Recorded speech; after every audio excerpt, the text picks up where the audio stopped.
Hello friend, आपका अपना ही YouTube channel math में जीके टीजेड में आपका स्वागत है। चलिए आज हम लोग देखने वाले हैं बसंत भाग 3 कक्षा 8 के हिंदी पाठ्य पुस्तक चैप्टर नंबर 4 देखेंगे। देखिए चैप्टर 4 का क्या नाम है।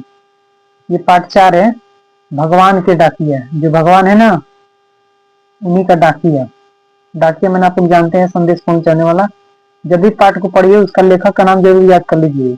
पाठ का नाम है भगवान का डाकिया और लेखक का नाम है रंधारी सिंह दिनकर। चलिए आइए पहला क्वेश्चन पे आते हैं। देखिए क्या कर रहा है, प्रश्न अभ्यास कविता से। पहला प्रश्न पढ़िए यहाँ पे आप। कवि ने पक्षी और बादल को भगवान के डाकिया क्यों बताया है, स्पष्ट कीजिए। देखिए उत्तर में देखिए, कवि ने पक्षी और बादल को भगवान के डाकिया इसलिए कहा है क्योंकि यह एक देश से दूसरे देश तक प्रेम, स्नेह और एकता का संदेश ले जाते हैं। वे सीमाओं की परवाह किए बिना वृक्ष, जल और पर्वतों का संदेश पहुंचाते हैं। नेक्स्ट क्वेश्चन देखिए 2 नंबर, पक्षी और बादल द्वारा लाई गई चिट्ठियों को कौन कौन पढ़ पाते हैं, सोच कर लिखिए। तो देखिए उत्तर में, पक्षी और बादल द्वारा लाई गई चिट्ठियों को वृक्ष, पौधे, पानी और पर्वत पढ़ते हैं।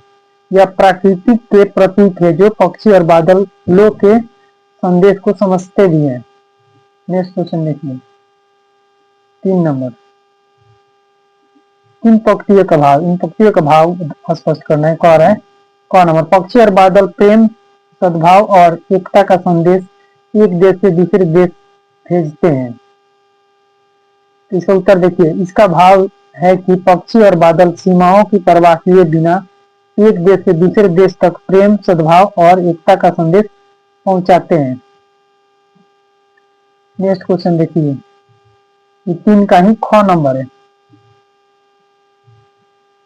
कह रहा है प्राकृतिक देश विदेश के देश भेदभाव नहीं करती, एक देश से उठा बादल दूसरे देश में बरस जाता है।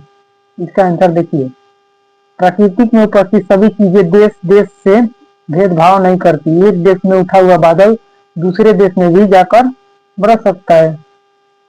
नेक्स्ट क्वेश्चन देखिए, पक्षी और बादल की चिट्ठियों में पेड़, पौधे, पानी और पहाड़ क्या पढ़ जाते हैं। उत्तर देखिए इसका, पक्षी और बादल की चिट्ठियों में पेड़, पौधे, पानी और पहाड़ प्रेम, स्नेह, एकता और शांति का संदेश पढ़ते हैं।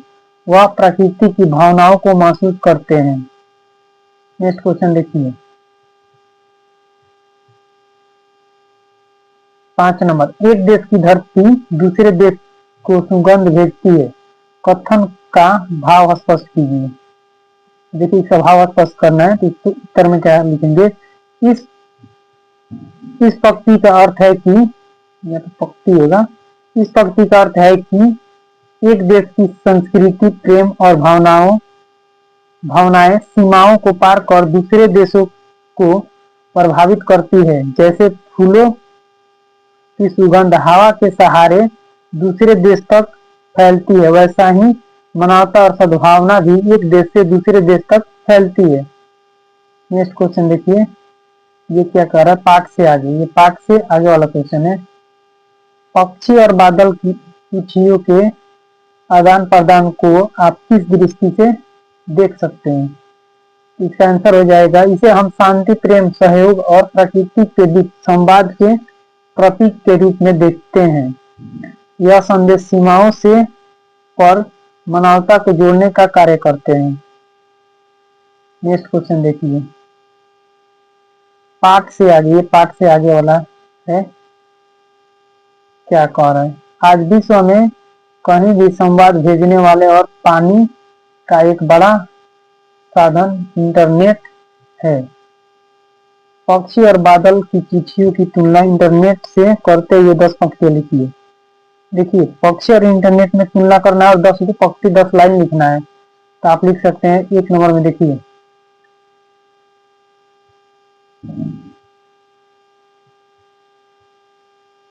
1 नंबर देखिए, इंटरनेट तेजी से संदेश भेज सकता है जबकि पक्षी और बादल धीमे। दूसरा देखिए, इंटरनेट डिजिटल संदेश देता है, जबकि पक्षी और बादल प्राकृतिक। 3 नंबर देखिए, इंटरनेट एक मानव कृत्रिम है, जबकि पक्षी प्राकृतिक का देन है। 4 नंबर, इंटरनेट मानव की रचना, पक्षी और बादल ईश्वर की रचना करते हैं। इंटरनेट में अनेक शब्द होते हैं, पक्षियों में अनुभूति होती है। 6 नंबर देखिए, इंटरनेट में भावनाओं की कमी होती है, जबकि पक्षियों में भावनाओं की कमी नहीं होती है। 7 नंबर, इंटरनेट सीमाओं का पालन करता है, जबकि पक्षी किसी का पालन नहीं करती है। 9 नंबर, इंटरनेट को हम आसानी से प्राप्त कर सकते हैं, जबकि पक्षियों को थोड़ा मुश्किल है। 10 नंबर देखिए, दोनों ही संवाद के माध्यम है, पर भावनाओं के मामले में पक्षी इंटरनेट से आगे है। नेक्स्ट क्वेश्चन देखिए, पाठ से आगे,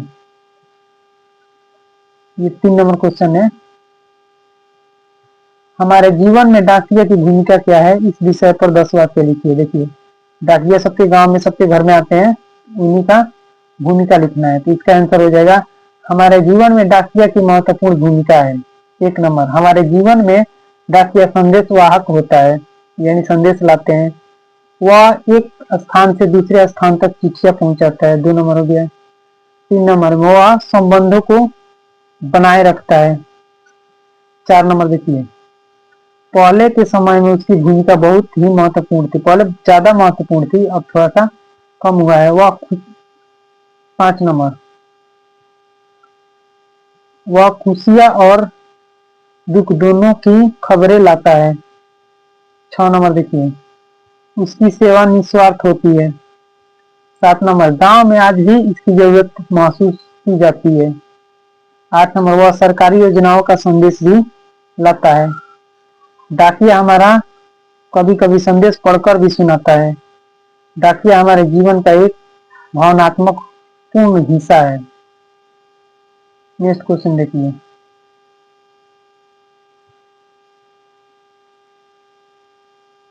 अनुमान और कल्पना।